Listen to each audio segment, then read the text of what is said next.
तो वीडियो शुरू करने से पहले मेक श्योर कि आप वीडियो को लाइक और चैनल को सब्सक्राइब जरूर करें। तो आज हम जिस मूवी का एक्सप्लेनेशन करने जा रहे हैं जिसका नाम है ब्लैक पैंथर, जिसकी IMDb रेटिंग है 7.3। तो मूवी शुरू होती है जहां हम देखते हैं कि करोड़ों साल पहले ब्रह्मांड के सबसे मजबूत मेटल वाइब्रेनियम से बना एक मीटियोर जो अफ्रीका में जाके गिरता है, जिससे पृथ्वी पर उसका काफी असर होता है। और जब इंसान पृथ्वी पे आए तो 5 कबीले उस जगह पर बस गए जिनका नाम पड़ा वकांडा। ये कबीले आपस में एक लंबी लड़ाई लड़ते रहे। फिर एक दिन एक योद्धा को चीते के रूप वाली देवी पस्त ने दर्शन दिए, जिन्होंने उन्हें एक जड़ी बूटी दी। इस जड़ी बूटी ने उस योद्धा में असीमित ताकत, सूझबूझ और चीते की रफ्तार भर दी। वो योद्धा से उनका सम्राट बन गया, जिसका नाम पड़ा ब्लैक पैंथर, वकांडा का रक्षक। चारों कबीलों ने सम्राट को अपना समर्थन दे दिया, लेकिन 5वां जबारी कबीला जो उनसे अलग हो गया और पहाड़ों में जाके बस गया। इस बीच वाइब्रेनियम के इस्तेमाल करके वकांडा बाकी और देशों से काफी आगे बढ़ गया था और वाइब्रेनियम का गलत इस्तेमाल ना हो पाए, इसके लिए वो बाहरी दुनिया से वकांडा को महफूज औरों से छुपाने की शपथ ली। 1952 कैलिफोर्निया। यहाँ हम देखते हैं कि कुछ बच्चे साथ में बास्केटबॉल खेल रहे होते हैं। 2 दोस्त हथियारों के साथ आपस में एक प्लान बना रहे होते हैं कि उस शख्स को वहाँ कुछ गड़बड़ लगता है। वो तुरंत हथियारों को छुपाने के लिए कहता है। इसके बाद कमरे के दरवाजे से 2 औरतें अंदर आती हैं जो उस शख्स से उसका नाम पूछती हैं। वो अपनी पहचान देता है, जिसके बाद वकांडा के सम्राट वहां आते हैं। वो अपना हेलमेट उतारते हैं और अपने छोटे भाई नजूबू से मिलते हैं। सम्राट उसे बताते हैं कि हमारे ऊपर हमला हुआ है। उलोसिस क्लॉ नाम का एक शख्स, जिसने 250 किलो वाइब्रेनियम चुरा के वहां से भाग गया और हम पर हमला भी किया, जिससे कई लोग मारे गए। वो जानता था कि वाइब्रेनियम कहाँ है, कोई अंदर का शख्स उससे मिला हुआ है। नजूबू कहता है कि आप यहाँ क्यों आए हैं। तभी सम्राट नजूबे के साथी से कहते हैं कि बताओ कि तुम कौन हो। वो भी वकांडा वासी होने की पहचान देता है। जेम्स सम्राट को चुराया हुआ वाइब्रेनियम दिखाता है। अब सम्राट उसे तुरंत वकांडा जाने को कहते हैं, जिससे उस पे वकांडा उसे इसकी सजा दे पाए, और वो लोग वहां से निकलते हैं। Present day. अब देखते हैं कि वकांडा के सम्राट की एक हादसे में मौत हो जाती है, जिसके बाद वकांडा का सम्राट बनता है उनका बेटा सम्राट टिचाला। नाइजीरिया। यहाँ कुछ लोगों ने मासूमों को, जिनको वो लोग अगवा करके ले जा रहे थे, जिसके बाद टिचाला उन्हें बचाने के लिए उन पर हमला कर देता है। उनका सरदार उन्हें छुपे रहने को कहता है। टिचाला एक एक करके सभी लोगों को मार देता है। नकाई, जो टिचाला की दोस्त होती है, पूछती है कि वो यहाँ क्यों आया है, जिस पर टिचाला बताता है कि अब उसके बाबा नहीं रहे और कल उसका राज तिलक है और उसको वहाँ आना है। नकाई और टिचाला वापस वकांडा पहुँचते हैं, जहाँ उनके राज्याभिषेक की तैयारियां शुरू की जाती हैं। यूके। एक म्यूजियम में एक शख्स जिसका नाम एरिक होता है, जो म्यूजियम से वकांडा का पुराना हथियार लेने आया था। वो उलोसिस क्लॉ नाम के एक अपराधी के साथ मिलकर वो प्राचीन हथियार वहां से चुरा लेता है और एम्बुलेंस से वहां से फरार हो जाता है। इधर वकांडा में टिचाला की राज्य तिलक की तैयारी चल रही होती है। टिचाला वहां पहुंचता है, जहां उससे ब्लैक पैंथर की दिव्य शक्ति ले ली जाती है। वहां एक रस्म होती है। सम्राट बनने से पहले कोई भी कबीला अपने एक शख्स जो सम्राट बनने के लिए ललकार सकता है। कोई भी कबीला इसके लिए सामने नहीं आता है, केवल एक कबीले के, वो है जबारी कबीला। जबारी कबीले का सरदार माँ बाकू आता है। वो टिचाला को सम्राट बनने के लिए चुनौती देता है। दोनों में मुकाबला शुरू होता है। एक अच्छे मुकाबले के बाद टिचाला जीत जाता है और अम्बाकू को हार माननी पड़ती है। अब टिचाला को ब्लैक पैंथर की शक्तियों के लिए दिव्य जड़ी बूटी दी जाती है। इसके बाद वो वकांडा का रक्षक बन जाता है। अगली सुबह अकोई बताती है कि कल वकांडा का एक प्राचीन हथियार एक म्यूजियम से चुरा लिया गया और उलोसिस क्लॉ नाम का एक हथियारा यह हथियार एक अमेरिकन को बेचना चाहता है।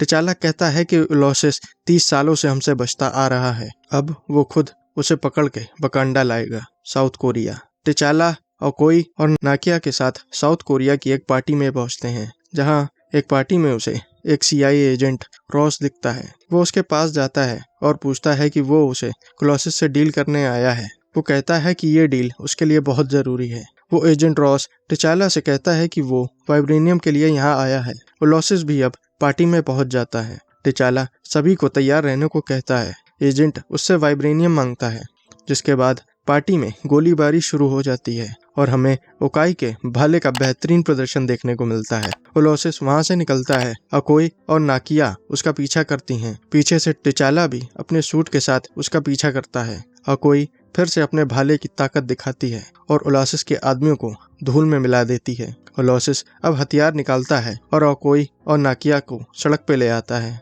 टिचाला ओलोसिस को पकड़ लेता है। अब हम देखते हैं कि एजेंट रॉस ओलोसिस से पूछताछ कर रहे होते हैं कि वो वाइब्रेनियम के हथियार कहाँ से लाता है। वो बताता है कि सारा वाइब्रेनियम वकांडा के पास है। वकांडा के पास वाइब्रेनियम का भंडार है। वो उसे इस दुनिया से छुपा के रखना चाहते हैं। ओलोसिस का हथियार वही रखा होता है। एरिक अपने बंदों के साथ वहां पहुंचता है और एक धमाके के साथ ओलोसिस को वहां से ले जाता है। टिचाला उसका पीछा करने के लिए बढ़ता है, लेकिन एरिक उसे मार गिराता है। इसी बीच एजेंट रॉस काफी जख्मी हो जाता है। टिचाला उसे वकांडा लेके पहुंचता है, जहां श्यूरी अपनी टेक्नोलॉजी से उसे ठीक कर सकती है। अब टिचाला का दोस्त वकाबी उससे पूछता है कि वो ओलोसिस को लाया है। टिचाला उसे बताता है कि ओलोसिस हमारे हाथों से भाग गया, जिसपे वो कहता है कि उसे बहुत उम्मीद थी तुमसे। तुम्हारे बाबा सम्राट बने रहे, लेकिन वो ओलोसिस को नहीं पकड़ पाए। ओलोसिस और एरिक अब एक प्लेन की तरफ बढ़ते हैं। वो लोग यहाँ से बाहर निकलने की तैयारी कर रहे होते हैं,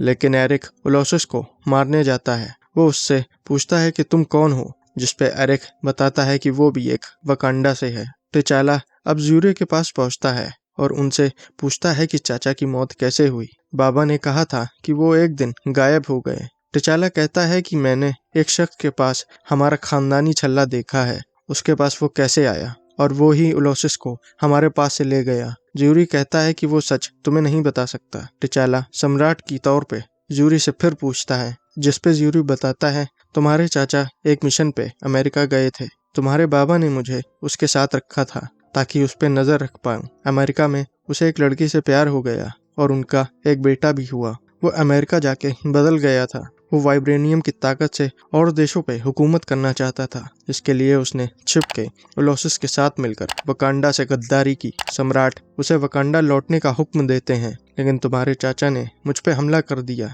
और मुझे बचाने के लिए सम्राट को उसे मारना पड़ा। टिचाला पूछता है, और उस बच्चे का क्या हुआ? ज़्यूरी कहता है कि हमने उसे वहीं छोड़ दिया। एरिक अब वकांडा पहुंचता है और वकाबी को ओलोसिस की बॉडी देता है। एजेंट रॉस बेहोशी से उठता है, जहां शूरी उसे बताती है कि वो वकांडा में है। जहां एजेंट रॉस उनकी फ्यूचर टेक्नोलॉजीज देखता है, उसे विश्वास नहीं होता है कि वकांडा के पास इतनी असीमित ताकत है और वो इतनी जल्दी कैसे ठीक हो सकता है। वकाबी एरिक को भरी सभा में लाता है। टिचाला उससे पूछता है कि आखिर तुम कौन हो, जिसपे वो कहता है कि उसे राज सिंहासन चाहिए। हमारे पास और लोगों पे हुकूमत करने की ताकत है। हम मिनटों में दुश्मनों को खत्म कर सकते हैं। सभा में कोई भी उसकी बात को सीरियस नहीं लेता है, जिसके बाद वो बताता है कि वो नजूबू का बेटा है और सम्राट ने मेरे बाबा को मारा है और उसके पास अंगूठी होती है। अब वो टिचाला को सम्राट बनने के लिए चुनौती देता है। टिचाला थोड़ा सोचने के बाद उसकी चुनौती के लिए तैयार हो जाता है।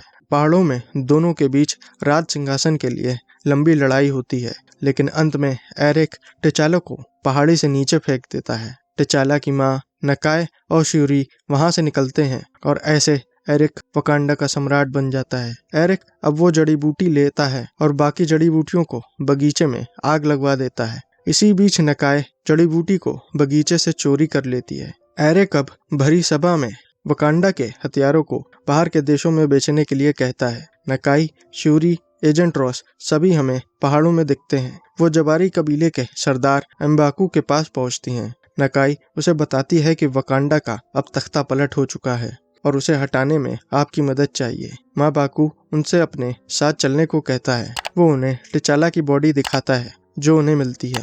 टिचाला अब पूरी तरह कोमा में होता है। वो लोग उसे देवी जस्त की बूटी देते हैं और टिचाला कोमा से वापस आ जाता है और फिर से बन जाता है ब्लैक पैंथर। टिचाला माँ बाकू से अपनी जान बचाने के लिए शुक्रिया करता है। माँ बाकू, जान के बदले जान, और अब मेरे ऊपर तुम्हारा कोई कर्ज नहीं है। टिचाला उसे उसके कबीले की फौज मांगता है, लेकिन माँ बाकू उसे मना कर देता है। इधर एरिक हथियारों को बाहर भेजने की तैयारी कर रहा होता है। उसी वक्त वहाँ एक प्लेन गिरता है और ब्लैक पैंथर वहाँ पहुँच जाता है। उधर श्यूरी और एजेंट रॉस चुपके से लैब में पहुँच जाते हैं। वकाबी अपनी फौज के साथ टिचाला के ऊपर हमला कर देता है। हमें कुछ अमेजिंग वीएफएक्स देखने को मिलते हैं। लैब में नकाई, श्यूरी और एजेंट रॉस पहुंचते हैं। श्यूरी एजेंट से एक प्लेन उड़ाने के कंट्रोल्स देती है। एरिक अकोई और उसकी गर्लफ्रेंड्स के साथ प्रैक्टिस मैच खेल रहा होता है। एरिक उन सभी को अकेले हरा देता है। श्यूरी एरिक के पीछे से उसे मारती है। एजेंट रॉस लैब में बैठा प्लेन से कनेक्ट रहता है और वकांडा से बाहर जाने वाले सभी हथियारों को रोकता है। श्यूरी को मारने जाता है, लेकिन टिचाला पीछे से उस पर हमला कर देता है। दोनों के बीच एक तगड़ी लड़ाई चलती है। एजेंट रॉस एक एक करके कई प्लेन्स को मार गिराता है। अकोई और उसकी गर्लफ्रेंड्स अब चारों तरफ से फंस जाती हैं। इसी वक्त जबारी कबीला अपनी फौज के साथ उनकी मदद करने वहां पहुंचता है। अपने आप को हारता देख वकाबी अब हथियार डाल देता है। एक लंबी लड़ाई के बाद टिचाला एक भाला एरिक के अंदर कर देता है। वो अब ये लड़ाई हार जाता है।